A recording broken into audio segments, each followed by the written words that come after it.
Sebelumnya, perkenalkan nama saya adalah Dorotu Laila dengan NIM 069. Saya Salva Nurziat dengan NIM 056. Saya Fadila Ramadhani dengan NIM 053. Saya Davirawati dengan NIM 051. Saya Siti Zahra Muratuain dengan NIM 068. Pancasila merupakan dasar perilaku rakyat Indonesia. Terdapat nilai-nilai yang terkandung dalam setiap sila yang ada dalam Pancasila, yaitu nilai ketuhanan yang terkandung dalam sila pertama, nilai kemanusiaan yang terkandung dalam sila kedua, nilai persatuan yang terkandung dalam sila ketiga, nilai kerakyatan dalam sila keempat, dan nilai keadilan yang terkandung dalam sila kelima. Namun, pada kenyataannya, pelanggaran nilai-nilai Pancasila selalu terjadi. Adapun beberapa contoh yang kami ambil dalam pelanggaran Pancasila yaitu sebagai berikut. Kasus yang pertama pada nilai ketuhanan yang Maha Esa dilakukan oleh Roy Suryo, mantan Menpora era pemerintahan Susilo Bambang Yudhoyono. Roy Suryo dilaporkan ke Polda Metro Jaya pada 20 Juli 2022 dan dianggap telah menistakan agama Buddha atas kasus unggahan meme stupa Candi Borobudur milik Presiden Joko Widodo di akun Twitter milik Roy Suryo. Hal ini merupakan contoh nyata bahwa kurangnya penerapan Pancasila dalam kehidupan sehari-hari. Untuk itu, kita perlu mendalami dan menerapkan nilai-nilai Pancasila dalam kehidupan sehari-hari agar tidak terjadi kasus-kasus seperti itu. Pelanggaran sila kedua kemanusiaan yang adil dan beradab. Salah satu contoh pelanggaran dari sila kedua adalah kekerasan seksual. Nah, studi kasus yang kami ambil adalah kejadian pada akhir 2019, yaitu seorang guru pembina pramuka di Surabaya bernama Rahmat Santoso Slamet divonis 12 tahun penjara dan kebiri kimia selama 3 tahun. Dia dinyatakan bersalah telah melakukan pencabulan terhadap anak didik laki-laki yang merupakan binaannya di pramuka tersebut. Perbuatan Rahmat dinyatakan telah membuat para korban trauma, malu, dan takut. Selain itu, hakim juga menyatakan Rahmat telah merusak masa depan korban yang masih duduk di bangku SD dan SMP. Hasil diskusi yang kami ambil dari studi kasus tersebut adalah pelecehan seksual biasanya terjadi karena adanya keinginan dari perilaku atau keinginan dari pelaku dan adanya kesempatan untuk melakukan pelecehan serta adanya stimulus dari korban yang memancing terdorongnya perilaku.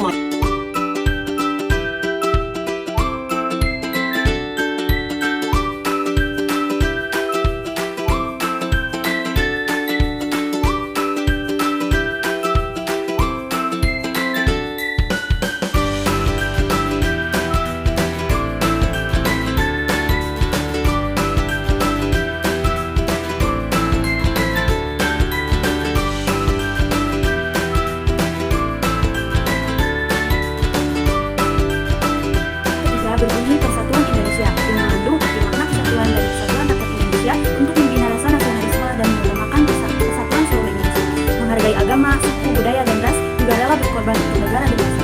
Contoh penyimpangan dari sila ketiga ini yakni perang antar suku, tawuran antar pelajar, banyaknya aliran sesat yang muncul, dan sebagainya. Salah satu kasus yang menyimpang sila ketiga adalah organisasi Papua Merdeka (OPM). OPM adalah sebuah gerakan nasionalis yang sudah berdiri sejak tahun 1965 dan masih berdiri sampai sekarang. Tujuan OPM yaitu untuk memisahkan Papua bagian barat dari wilayah NKRI dan ingin merdeka sendiri. Organisasi seperti ini sangat menyimpang dan termasuk pelanggaran sila ketiga karena keinginannya berpisah dari bangsa Indonesia. Pendapat masyarakat terhadap kasus penyimpangan OPM bisa beragam. Beberapa masyarakat mungkin menginginkan penegakan hukum yang tegas sebagai respon terhadap tindakan yang dianggap melanggar prinsip kesatuan Indonesia. Sebaliknya, ada juga yang berpendapat bahwa penyelesaian masalah ini seharusnya melibatkan dialog dan pemahaman terhadap aspirasi masyarakat kita. Solusi yang diusulkan masyarakat untuk menghadapi kasus ini dapat mencakup peningkatan komunikasi dan kerjasama antara pemerintah dan masyarakat Papua, pemberdayaan ekonomi dan sosial di Papua, serta pengakuan terhadap hak-hak budaya dan politik masyarakat setempat dapat menjadi langkah-langkah konstruktif dalam menanggapi kasus penyimpangan OPM.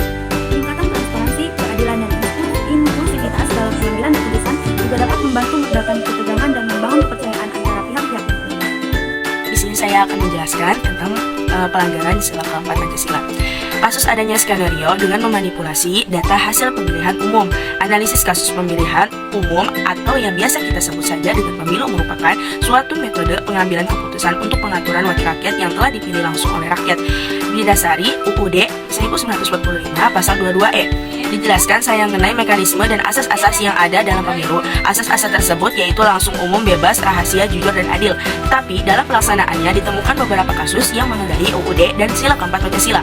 Kecurangan tersebut terjadi untuk menenangkan atau suatu pihak sehingga dapat diartikan bahwa keputusan ini bersifat berat, sebelah, dan bertujuan untuk kepentingan partai atau kelompok, tidak didasarkan atas kepentingan bersamanya.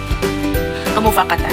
Jadi di sini ada solusi kasus yaitu kecurangan. Misalnya, ini tentu saja harus ditindaklanjuti dengan hukum yang berlaku, sehingga dalam pelaksanaan sebelumnya diharapkan suara dan aspirasi masyarakat dapat tersampaikan. Keputusan yang diambil permainan kata-kata merupakan pemufakatan kepentingan bersama.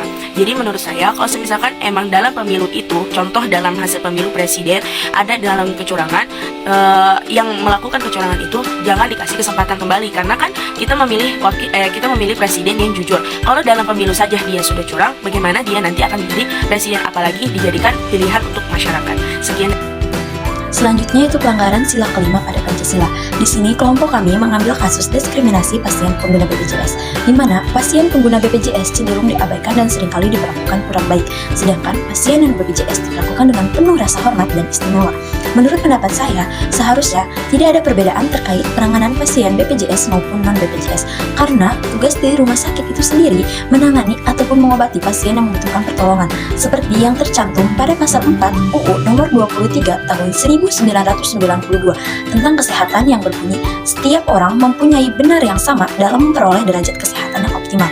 Nah, seharusnya sudah jelas menjadi dasar hukum atas persamaan perlakuan dan pelayanan kesehatan di Indonesia, agar tidak terulang kembali kejadian seperti Baiklah, untuk kesimpulan itu sendiri, Pancasila terbukti bisa bertahan di era globalisasi dengan sifatnya sebagai ideologi terbuka. Akan tetapi, keterbukaan ideologi Pancasila ini bukan berarti mengubah nilai-nilai dasar yang ada dalam Pancasila.